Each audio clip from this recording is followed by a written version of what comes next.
আমাদের রান্নাঘর, আমাদের রান্নাঘর। সুপ্রিয় দর্শক, বিরতির পরে ড্যানিশ গুঁড়া মশলা আমাদের রান্নাঘরে ফিরে এলাম। সাথে নিয়ে এসেছি একজন জনপ্রিয় তারকাকে। তার নাম হচ্ছে অনিমা রায়। চলুন তার সাথে কথা বলি। অনিমা, কেমন আছো? খুব ভালো, আপনি কেমন আছেন? আমি ভালো আছি। স্বাগত জানাচ্ছি তোমাকে ড্যানিশ গুঁড়া মশলা আমাদের রান্নাঘরে। সো আজকে আমাদের জন্য তুমি কি নিয়ে এসেছো? ক্যাশনাট সালাদ, তার সাথে চিকেন। তো দর্শক, অনিমা আমাদের জন্য তৈরি করবেন চিকেন ক্যাশনাট সালাদ। চলুন এক নজরে এর উপকরণগুলো আমরা দেখে নিই। তেল পরিমাণ মতো চিকেন বল 6-7টা, বাদাম পরিমাণ মতো টমেটো স্লাইস 1 কাপ, শসা কুচি 1 কাপ, গাজর বাঁধাকপি মূলা কুচি 1 কাপ, সেদ্ধ ফুলকপি 1 কাপ, সেদ্ধ মিষ্টি কুমড়া কাঁচামরিচ 1 কাপ, সেদ্ধ বরবটি সিম কুচি 1 কাপ, সাদা গোলমরিচ গুঁড়া পরিমাণ মতো, ড্যানিশ জিরা গুঁড়া পরিমাণ মতো, লবণ স্বাদ মতো, লেবুর রস 2 টেবিল চামচ, টমেটো সস আধা কাপ, ধনেপাতা পরিমাণ মতো। উপকরণগুলো দেখে নিলাম, এবার যাচ্ছি মূল আয়োজনে। আমি দেখতে পাচ্ছি আমাদের অনেক অ্যারেঞ্জমেন্ট আছে, মানে এখনকার সময়ে যা যা আছে মূলা সব আছে। শিম, ফুলকপি আর হচ্ছে এই মিষ্টি কুমড়াটা একটু ভাপে দিয়ে নিয়েছি। ভাপে দিয়ে দিতে হবে না, সেটা খুব বেশি সেদ্ধ হবে না, যেন মুখে দিলে একটু কষ্ট শব্দ হয়, এরকম হলে আচ্ছা আচ্ছা ওরকম বিষয়টা ভালো। এখন কি আমি এটা চুলাটা কি ধরাবো না? চুলাটা একটু তেল দিয়ে ভেজে নিতে হবে। আচ্ছা,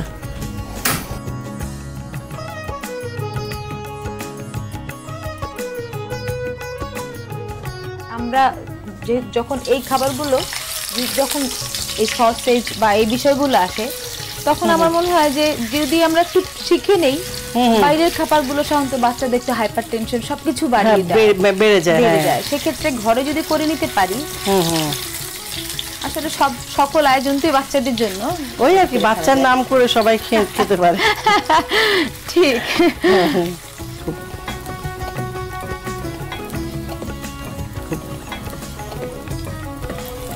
রান্না করার সময় কি পাও তুমি? পেতে হয়, রাতে আমি রান্না করি, হয়তো বা বেশি রান্না করলাম, একটাকে 2 দিনের বক্স করলাম, একটা সেদিন খেলাম বা তারপর দিন সকালে, আবার 2 দিন পর একটা আমি যেদিন সময় পাবো না তখন ওই বক্সটা বের করা হবে।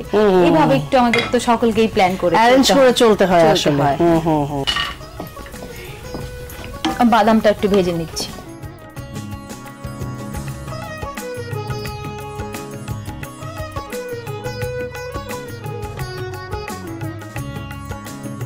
আমরা প্রথমে যে আমাদের কাটা, যেগুলো আমরা সবসময় কাঁচাই খেতে পারি, সেগুলো কাঁচাই দেব। টমেটো, শসা,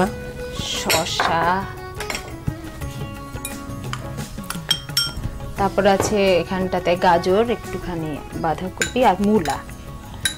আচ্ছা, তারপরে এই যে দিদি যেমনটা বলেছিলাম আগে, এই শীতের সবজিগুলো আমি আরেকটা ভাপে সেদ্ধ করে নিয়েছি। ফুলকপি আর এখানে একটু কাঁচামরিচ, সাথে মিষ্টি কুমড়া। ঝালটা খুব একটা প্রয়োজনীয় দরকার না, কারণ আমি আবার সাদা গোলমরিচ গুঁড়ো দিব এর মধ্যে। আর শিম আমি 2 রকম, বরবটি এবং আমাদের যে দেশীয় শিম আছে। সুন্দর লাগছে। হ্যাঁ, এই কালারটার কম্বিনেশনটা করবার জন্য মূলত এতগুলো কালার ব্যবহার।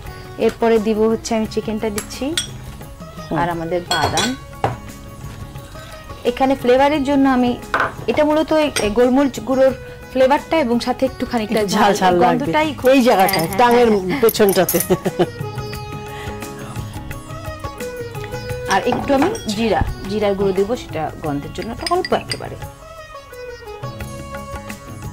একটু লবণটা অল্প পরিমাণে, সেটা তো আবার কারণ সস দিব।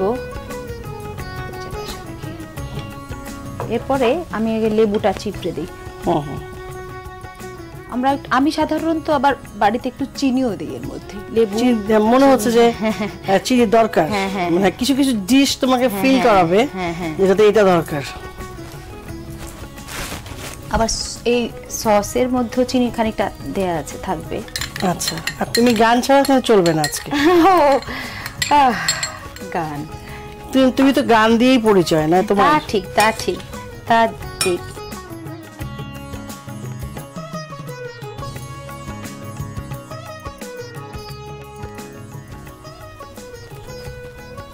এটা এই ধনিয়া পাতাটা না দিলেও হয়, কিন্তু এটার সবুজটা দেখতে খুব ভালো লাগবে। তুমি গান করো রবীন্দ্রনাথের, কিন্তু অন্য গান করো? অন্য গান না, অন্য গান করি খানিকটা, অতএব প্রসাদ, ডিএল রায়, রজনীকান্ত সেন, এদের গান করতে। আচ্ছা, তোমার যার গান মনে হয় যে একটু, মনে হয় যে বেশি রবীন্দ্রনাথের পরে যাকে একটু ভালো লাগে, সেক্ষেত্রে অতপসা সেনের একটি গান তাহলে আমি শোনাচ্ছি। বধূ ক্ষণিকের দেখা তবু তোমারে ভুলিতে পারে না আঁখে, বহুদিন হতে যেন জানা শোনা দেখা শুধু ছিল বাকি, ভুলিতে পারে না আঁখে বধূ ক্ষণিকের দেখা তবু তোমারে ভুলিতে পারে না আঁখে। বাহ, চমৎকার। আসলে যে জিনিসটা বলছিলাম, সবাই দুঃখী। যাই হোক, আমরা আমাদের ক্যাশনাট সালাদ নিয়ে ভাবি, আমি সার্ভ করি। হ্যাঁ,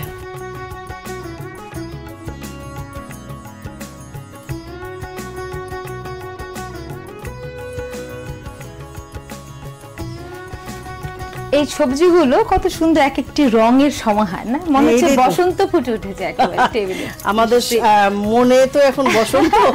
তাই চমৎকার একটি সহজ সালাদ, মানে অল্প সময়ে একদম মনে করো যে ভিটামিন ফুলফিল ভিটামিন আছে। খুবই ভালো লাগলো তুমি এসেছো। ড্যানিশের পক্ষ থেকে একটা তোমার জন্য ক্রেস্ট, ড্যানিশ এবং বাংলা ভিশনের পক্ষ থেকে, এবং সেই সাথে একটা গিফট। অনেক মশলা তোমার শাশুড়ি বা তোমার মাকে দিতে পারবে বা তুমিও রাখতে পারবে। আমারই লাগবে। অনেক ধন্যবাদ, এটা তো খুবই উপাদান, খুব ভালো লেগেছে। এবং বাংলা ভিশনকে অনেক ধন্যবাদ এরকম সুন্দর একটি আয়োজনের জন্য, এত সুন্দর একটি রান্নাঘর। আমি বলবো আমাদের মেয়েদের ঘর, আসলে যত কাজই করি না কেন এইখানটাতে যে শান্তি পায় সে সংসারটাকে শান্তিতে রাখতে পারে। তো দর্শক, অনিমা আমাদের জন্য করলেন চিকেন ক্যাশনাট সালাদ। চলুন এর পুরো প্রস্তুত প্রণালী আমরা এক নজরে দেখে নিই। প্রথমে একটা কড়াইয়ে তেল পরিমাণ মতো চিকেন বল ৬-৭টা দিয়ে হালকা করে ভেজে নিন। পরে একই তেলে বাদাম পরিমাণ মতো ভেজে নিন। এবার একটা মিক্সিং বলে টমেটো স্লাইস ১ কাপ, শসা কুচি ১ কাপ, গাজর বাঁধাকপি মূলা কুচি ১ কাপ, সেদ্ধ করা ফুলকপি ১ কাপ, সেদ্ধ মিষ্টি কুমড়া কাঁচামরিচ ১ কাপ, সেদ্ধ বরবটি সিম কুচি ১ কাপ, ভেজে রাখা চিকেন বল ও বাদাম, সাদা গোলমরিচ গুঁড়া পরিমাণ মতো, ড্যানিশ জিরা গুঁড়া পরিমাণ মতো, লবণ স্বাদ মতো, লেবুর রস 2 টেবিল চামচ, টমেটো সস আধা কাপ, ধনেপাতা পরিমাণ মতো দিয়ে ভালোভাবে মিক্স করে পছন্দ মতো সাজিয়ে পরিবেশন করুন মজাদার চিকেন ক্যাশনাট সালাদ। ড্যানিশ গুঁড়া মশলা আমাদের রান্নাঘর থেকে নিচ্ছি বিরতি। কোথাও যাবেন না, আমাদের সঙ্গেই থাকবেন। ফিরে আসছে এক্ষুনি। আমাদের রান্নাঘর, আমাদের রান্নাঘর।